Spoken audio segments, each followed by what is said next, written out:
Bonjour Sam, bonjour Pablo, bonjour Julie, bonjour tous les enfants. Aujourd'hui, on va parler d'un sujet sérieux. Vous savez bien, on fait ça de temps en temps.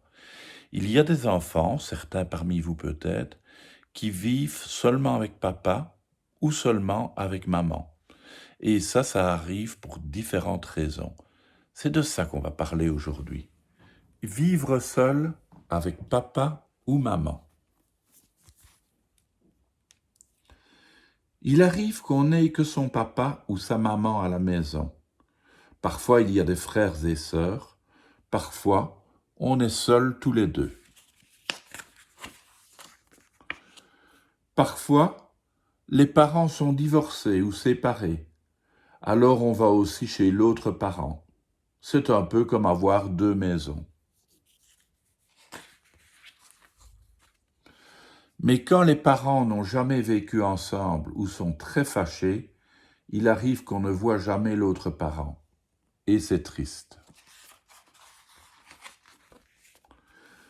Ce qui est tellement triste que ça empêche de vivre, c'est quand on ne sait rien sur celui qui n'est pas là, ou qu'on ne connaît même pas son nom.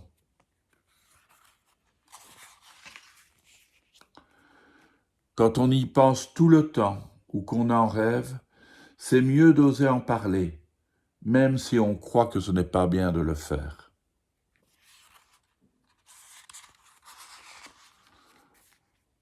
On aime beaucoup aller chez des amis qui ont toute une famille, mais quand il faut s'en aller, c'est dur. Quelquefois, c'est lourd de n'être que deux, on s'étouffe un peu. Ça fait du bien d'avoir des activités séparées, et même de partir en week-end ou en vacances, chacun de son côté.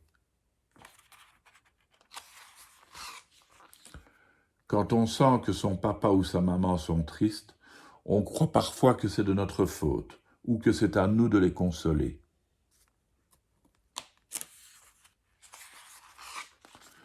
Évidemment, ça n'est pas vrai. Les enfants ne peuvent jamais remplacer le parent qui n'est pas là.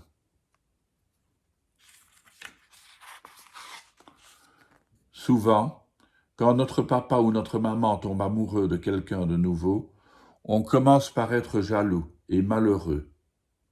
Ensuite, on s'aperçoit que c'est bien mieux comme ça.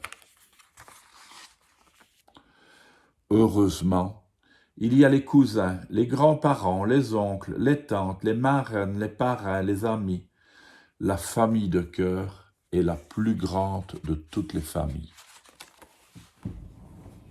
C'est vrai, la famille de cœur, finalement, c'est tous ceux qu'on aime et c'est ça qui compte.